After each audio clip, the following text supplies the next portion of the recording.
Amor a primera sonda, podcast del Grupo de Trabajo de Ecografía Clínica de la SEMI.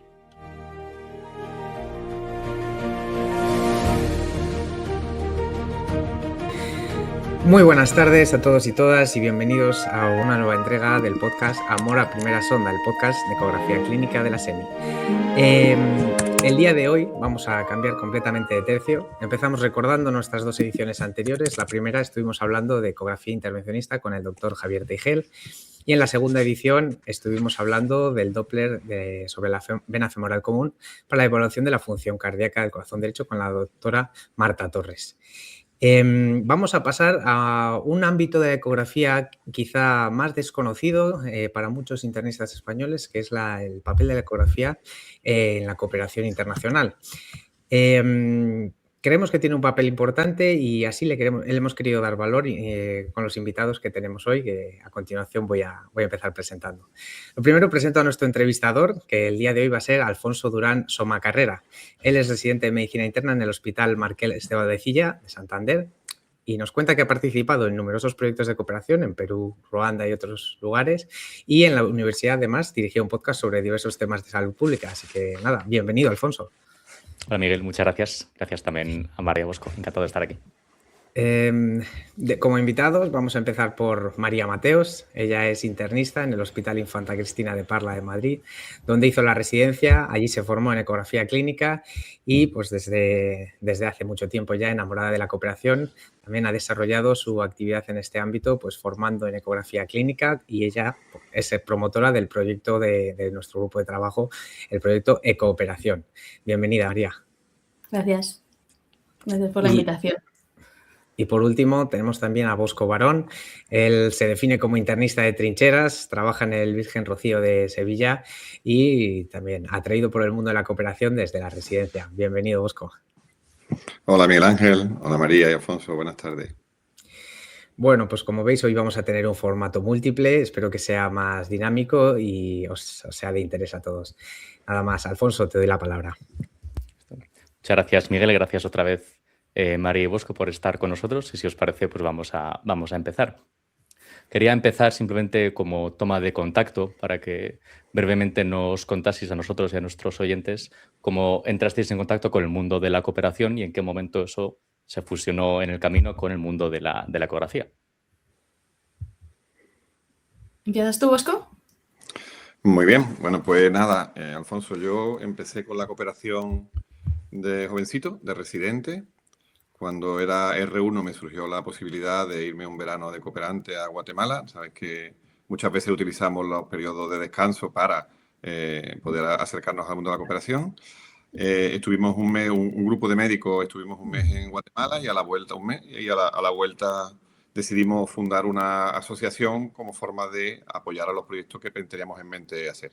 Y a raíz de ahí, pues la verdad es que no es que no haya hecho, ni mucho menos, una cooperación mantenida y continua como otros muchos compañeros que se han ido, están expatriados y demás, pero bueno, desde nuestra ONG pequeñita y humilde siempre hemos ido como un goterito todos los años, de hace ya 30 años que la fundamos, hemos ido haciendo proyectos en distintos sitios y países. Y la ecografía, bueno, yo como dice un amigo mío, yo me defino como ecólatra y la ecografía es un aliado natural en la cooperación. Así que cuando caía en las redes de la ecografía clínica, por lógica había que intentar aplicarla. Lo que pasa es que no me ha dado tiempo todavía a intentar muchos proyectos. Solamente arrancamos un proyecto en la Amazonía peruana hace 2 años, que estuve allí un mesecito, y la verdad es que arrancamos un proyecto muy bonito, pero todavía no lo hemos conseguido que despegue por temas que luego, si quieres, hablamos, Alfonso.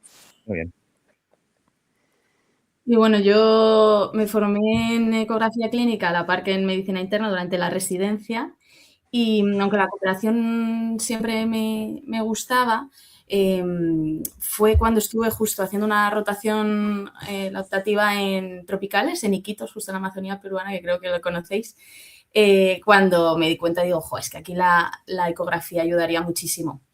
Y entonces, a la vuelta de esa rotación, lo comenté en el grupo de trabajo de ecografía de la SEMI, de nuestra sociedad, y de que teníamos que hacer algo. Nosotros que tenemos la clínica y tenemos los conocimientos en eco, de ir a ayudar, ir a formar. Hay muchas donaciones de ecógrafos, pero no había gente formada.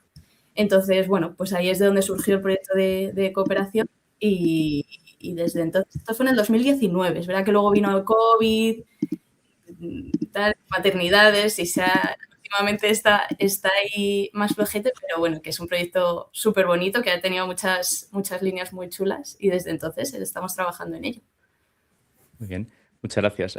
Habéis tocado varios temas que iremos desgranando a lo largo de estos minutos que tenemos juntos, pero quería empezar por intentar aterrizarlo e intentar concretar un poco. Por ejemplo, María, has comentado que veías varios problemas donde ya se te ocurría que podía ser muy útil la aplicación de la eco en la práctica clínica en estos entornos. ¿Puedes ponernos algún ejemplo concreto de alguna patología, problema, donde hayáis podido actuar con mucha más certeza gracias a la eco?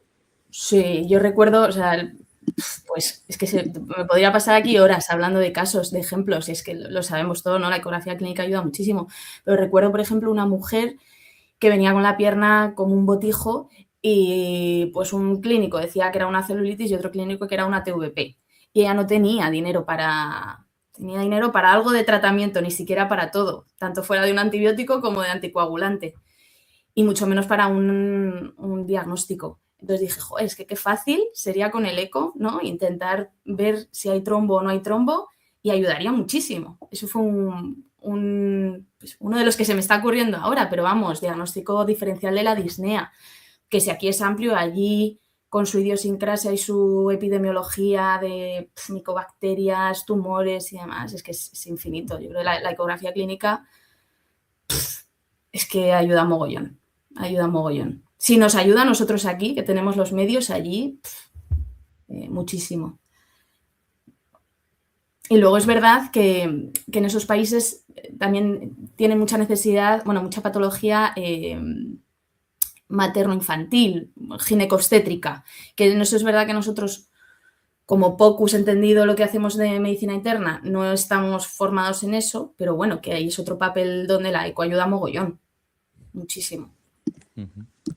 Bosco, ¿quieres añadir algo? ¿Algún problema que te hayas encontrado donde te haya cambiado el manejo o te haya dado más certeza el uso de la eco? Pues mira, nosotros en la experiencia que tuvimos allí en la Amazonía peruana, la verdad es que en algunos casos fue clave. Allí había ecógrafo, no había radiografía, y el hospital más cercano estaba a 7 horas en barquito pequeñito.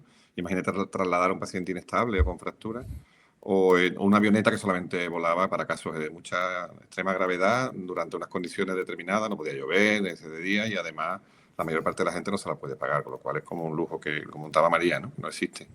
Y bueno, la utilizamos en bastantes casos, en masas abdominales, que nos permitió acceder a un diagnóstico, aunque luego el paciente no vaya a tener una posibilidad terapéutica, pero por lo menos saber lo que le está ocurriendo al paciente. En diagnóstico, ecografía pulmonar era súper útil, muchos diagnósticos de neumonía, de derrames pleurales, vimos algunos abscesos, en fin, la verdad es que nos fue bastante útil, incluso ecografía ocular llegamos a hacer, y con el tema de la teleconsultoría, que es la ventaja, ¿no? Una de las ventajas que tiene la eco en terreno, y es que hoy día con los aparatos portátiles puedes utilizar las imágenes, las puedes enviar, si tienes una red que lo soporte, enviar fotos o imágenes a un compañero que sabe mucho más que tú. De hecho, a una compañera mía y nuestra, que es internista y oftalmóloga, está en La Paz, le mandamos alguna duda de casos de ecografía de patología ocular de un paciente joven, ¿no?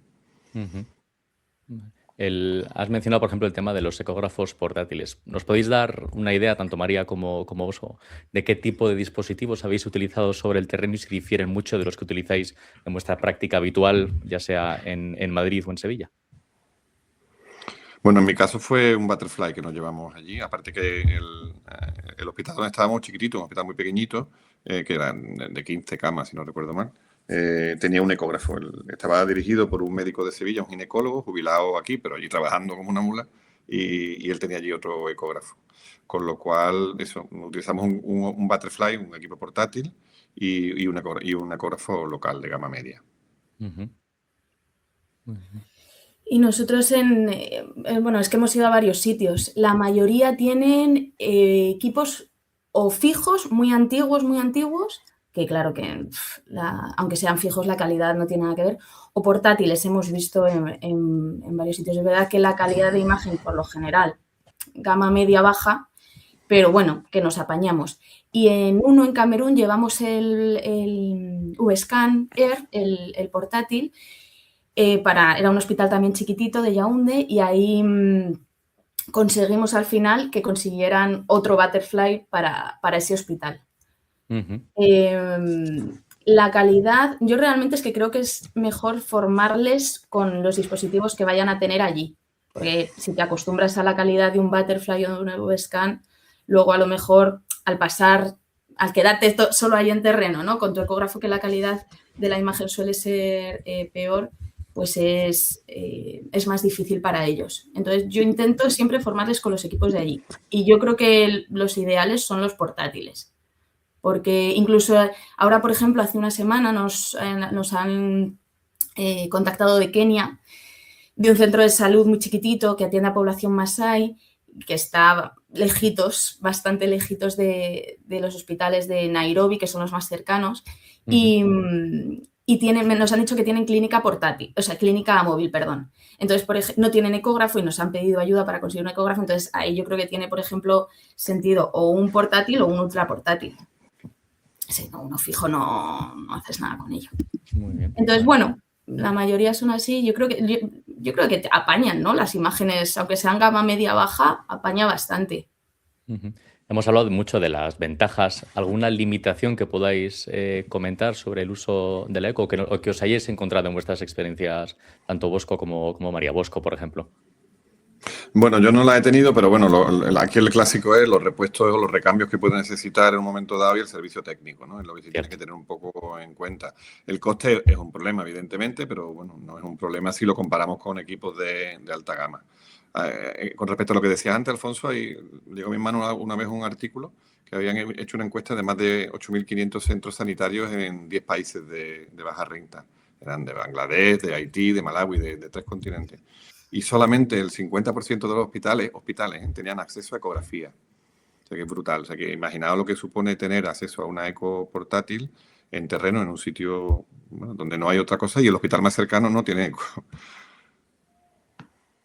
María, ¿alguna limitación que se te ocurra en el uso de la eco? No, sobre todo eso, pues que no, el mantenimiento y que no tengan acceso al gel o que la sonda se le rompa y no tenga repuesto, eso sí. O que se rompe la pantalla. Yo, por ejemplo, en algunos hospitales en los que también estuve en Benín, había muchos cortes de corriente y sobre todo cuando tienes ecógrafos que requieren de conexión a la corriente también, eso hay que tenerlo en cuenta porque no sabes cuándo la vas a poder necesitar y nosotros no estamos acostumbrados a tener que pensar si hay ahora corriente o no hay. Pues ahí se me ocurre otro también. Claro, totalmente. Así es. Esto me lleva un poco a abrir el siguiente bloque. Le habéis mencionado mucho la importancia de la formación de los profesionales locales para que estos proyectos tengan, digamos, sentido, para que no queden en intervenciones puntuales. ¿Cómo ha sido la aceptación de los profesionales a los lugares donde habéis llevado la eco? Pues fantástica. Fantástica. Yo creo que lo principal es que tengan la necesidad, ¿no? Entonces, cuando vas a intentar ayudar a cubrir una necesidad, pues es que te reciben con las manos abiertas. Sí. Vamos, en nuestra experiencia en todas, súper buena, súper buena. Es verdad que cuando formas a alguien, en muchos países, cuando formas a alguien en una técnica, a veces hay fuga, ¿no? de talento. Pues porque se van a otros hospitales donde les paguen por eso o... Bueno, y eso es quizás, nos pasó en Guatemala también, que de los 8 que formamos, 6 se fueron. Entonces, pues eso que intentas, ¿no? Darles, ¿cómo se dice? Darle persistencia al proyecto en el tiempo, ¿no? Formarles para que se mantenga. Esa es otra limitación, por ejemplo. Vale, habéis mencionado antes el proyecto Ecooperación. ¿Nos podéis hablar un poquito más de él? ¿Cuál es el objetivo principal y un poco cómo nació y cómo se ha desarrollado?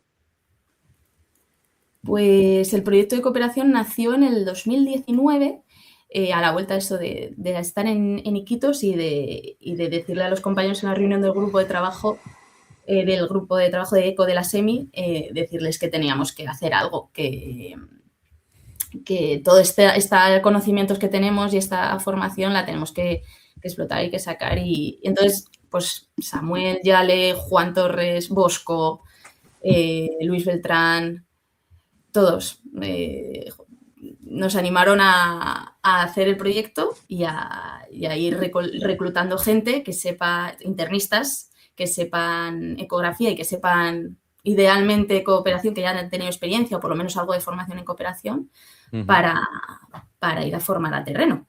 Hay dos modalidades realmente para esa formación. La que hemos hecho más es ir a terreno, a formarles allí.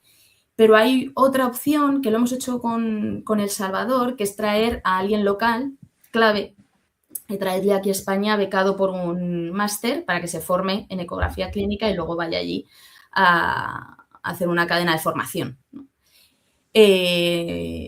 La verdad es que por ambas partes la experiencia muy buena, pero tenemos mucha más experiencia en ir al terreno. Y la verdad es que es un proyecto muy bonito. Yo creo que a la ecografía clínica, que todos sabemos lo que ayuda, ¿no? La técnica en sí, joder, ser internista también, esa visión general es muy valiosa para la cooperación. Entonces, no es enviar a un radiólogo, que saben mucho de ecografía, pero quizás en todo lo demás general, que se te planta delante cuando haces cooperación, pues un internista está mucho mejor preparado. Y aún así, los internistas creo que deberíamos formarnos en cooperación, si queremos cooperar, que no vale solo con ser internista. Eso es, en eso quería incidir. Por ejemplo, hemos hablado de la aceptación a nivel local. Bosco, tú, en tu hospital habitual, ¿qué tal se recibe cuando pues, hablas de él, que te dedicas también parte de tu tiempo, incluso a veces parte de tu tiempo libre al mundo de la cooperación, sobre todo con las siguientes generaciones, ya sea estudiantes o residentes, o qué acciones habéis tomado para intentar incentivar y fomentar una cooperación, además cooperación sana, no cooperación de cualquier manera? Bueno, yo tengo la suerte de que mi actual jefe de servicio y el que lleva menos de un año y el que estaba anteriormente son unos auténticos enamorados y entienden que la cooperación es algo de justicia, ¿no?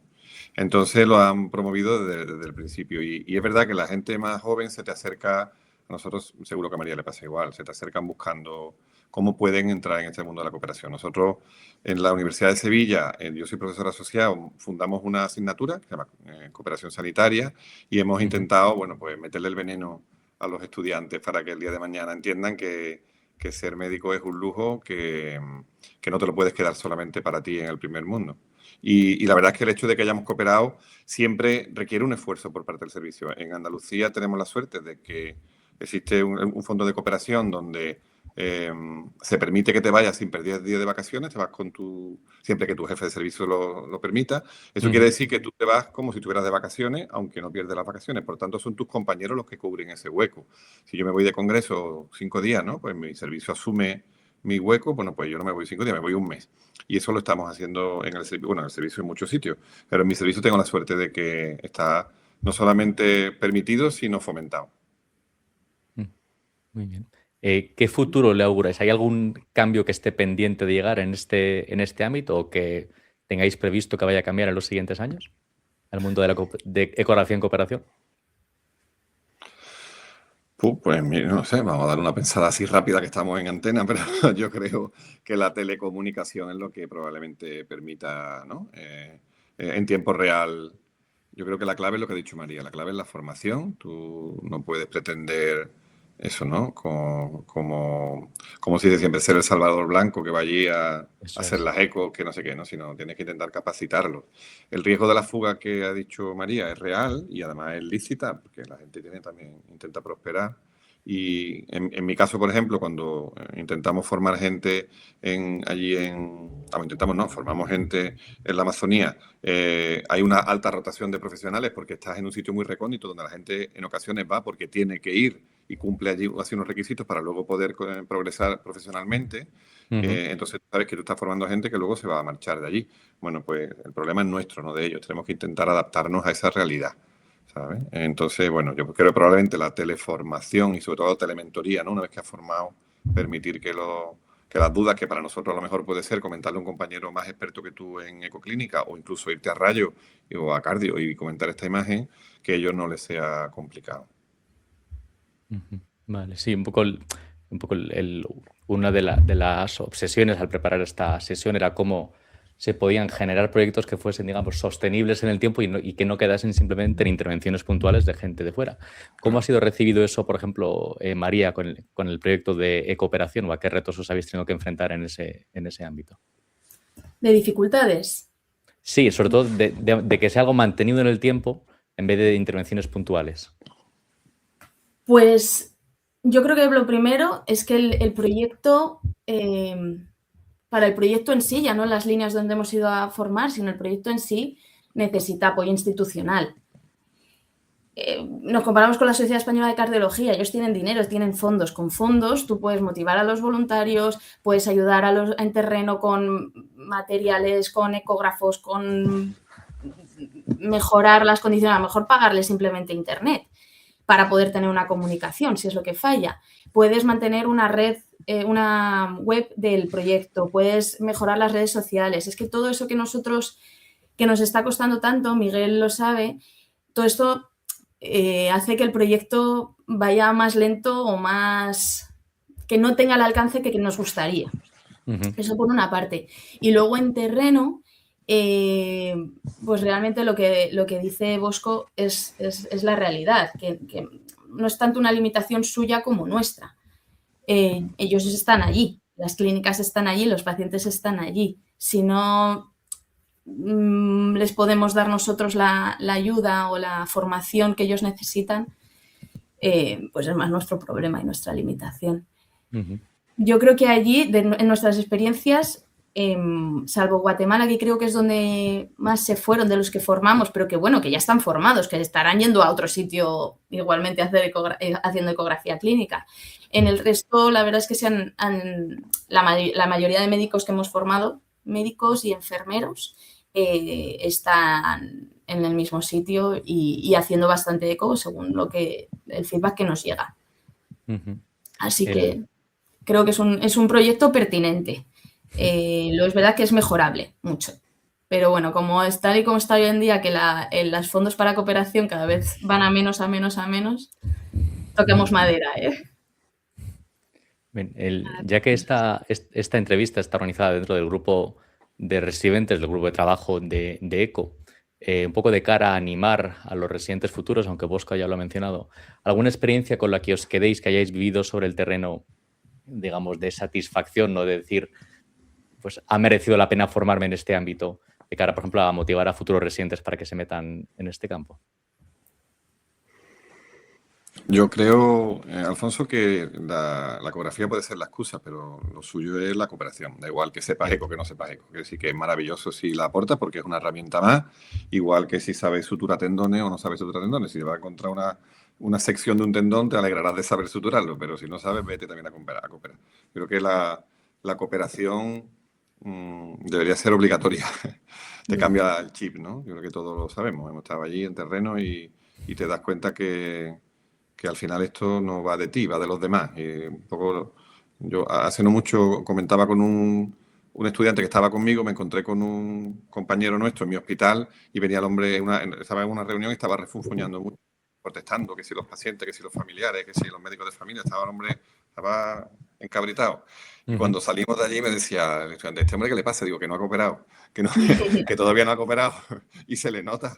Porque cuando tú has cooperado entiendes que esto no se trata de tema de ellos contra mí, yo contra el mundo, sino entre todos los que estamos vamos a hacer lo que podamos por ayudar a los demás, sea aquí o sea allí. Eso te cambia la cabeza y a un residente lo mejor que le puede pasar, yo creo, ¿no? Es de voluntariado y te des cuenta de dónde está de verdad la suerte que tenemos y dónde está de verdad los problemas de las personas, ¿no?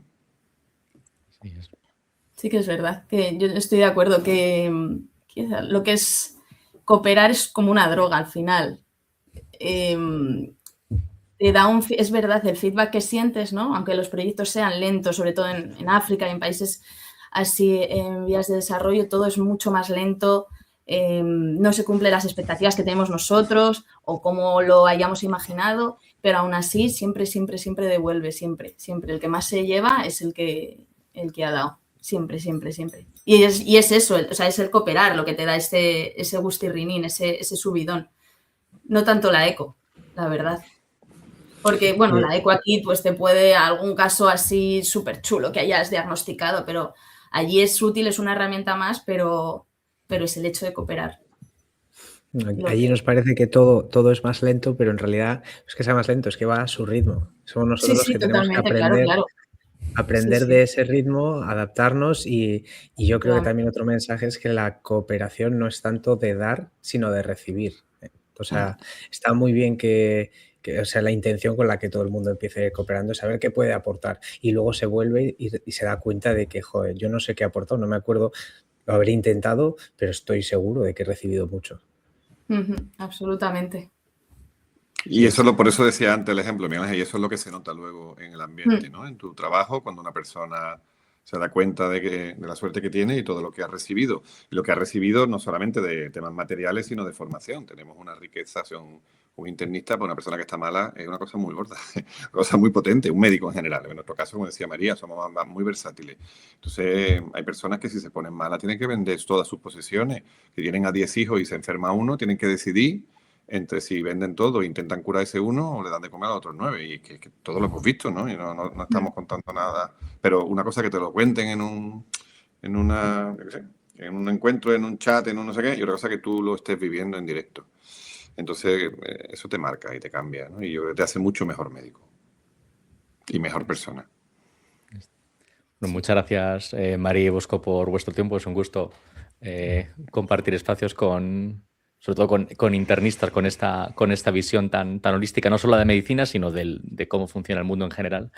Quería cerrar pidiéndoos alguna idea clave que os gustaría, o que el resto de internistas o que el resto de las personas en general entendiesen sobre pues, la importancia de la cooperación, o si queréis sobre la eco en la cooperación, pero alguna idea clave que penséis que a lo mejor no ha calado del todo y que os reconcoma un poco la cabeza. Pues yo creo que cooperar es necesario. Es necesario y que hay muchas formas de cooperar. La eco es una de ellas, o formando el eco, que es en concreto lo que hacemos nosotros. Pero hay muchas formas de cooperar y el internista es muy valioso. Esto para los internistas, pero en general los médicos. Y no solo médicos, todas las personas, ¿no? Como has dicho, que esto es solo abierto a todos, que hay que cooperar, hay que ayudar, hay que salir, hay que ir más allá, yo creo. Fíjate, Alfonso, hay una frase que a mí me gustó mucho cuando la leí. Hay galeses famosos, hay muy pocos. Hay algún futbolista por ahí que jugó en Madrid. Y luego hay otro por ahí que se llama Neurin Bevan, que era el padre del NHS británico, el fundador del sistema de salud británico. Y él decía que la enfermedad no debe ser un lujo por el cual las personas tengan que pagar, ni un castigo por el cual deben ser penalizadas, sino una desgracia cuyo coste debería ser compartida por toda la comunidad. Entonces yo creo que esto un poco resume, para mí, la cooperación, que es la comunidad, ¿no? Yo me siento parte de mi mundo en Sevilla, encerrado y Virgen del Rocío, en mi caso, y vosotros cada uno de nuestros hospitales, o yo pertenezco a algo más grande. Entonces yo creo que hay muchas personas que desgraciadamente viven la enfermedad como un lujo, como un castigo, y bueno, no vamos a cambiar eso a nivel global, pero sí de granito de arena. Yo creo que para mí los tiros van por ahí. Deberemos intentar ayudar a compartir esa desgracia de la mejor manera que sabemos. Yo lo mejor que puedo aportar, igual que vosotros, es mis conocimientos médicos. Y yo creo que los tiros tienen que ir por ahí. Esto es algo más grande que nuestros pequeños terruños, nuestras pequeñas 4 paredes de donde estemos. María, Bosco, muchísimas gracias por vuestro tiempo y por aportar esta visión tan refrescante y sobre todo tan motivadora para las generaciones que venimos detrás. Muchas gracias. Muchas gracias a vosotros. Muchas gracias. Bueno, muchas gracias, Alfonso. Te has ajustado genial a los tiempos. Yo creo que has dirigido súper bien la entrevista. Muchas gracias a María y a Bosco por las intervenciones maravillosas. Me encanta escucharos como siempre. Ya os conozco y me encanta escucharos siempre. Nunca me canso. Y la verdad es que se me hace corto esta media hora para hablar de este tema. Cada vez que hablabais tenía ganas se me planteaban muchísimos debates éticos con lo de la fuga de talentos, si realmente tenemos derecho a poder enfadarnos con esta gente que realmente está buscando también un futuro para ellos y para sus familias y tienen el derecho de hacerlo con estas capacidades que van adquiriendo.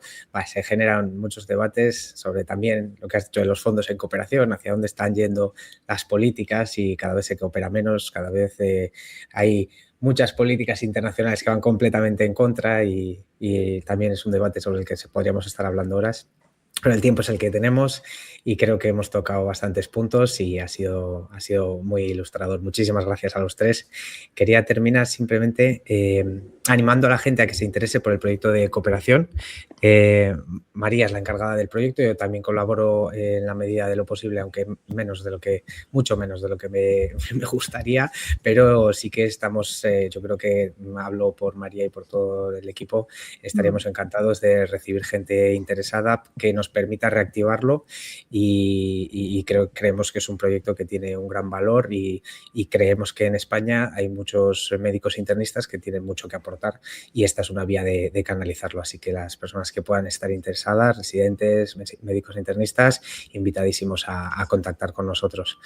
Y por último, también recordar que dentro del campus virtual hay un curso sobre cooperación que se elaboró. Participaron también María y Bosco en la elaboración y en particular hay un tema sobre ecografía clínica para quien quiera profundizar más en este conocimiento. También con la newsletter mensual que pasamos por el grupo de trabajo pasaremos algunos de los contenidos. Nada más, pues con esto terminamos. De nuevo reiterar las gracias a los tres protagonistas que nos habéis hecho pasar un rato extraordinario. Muchísimas gracias. Muchas gracias a vosotros. Muchas gracias. Bueno, pues nada más. Nos vemos en el siguiente episodio de Amor a Primera Sonda.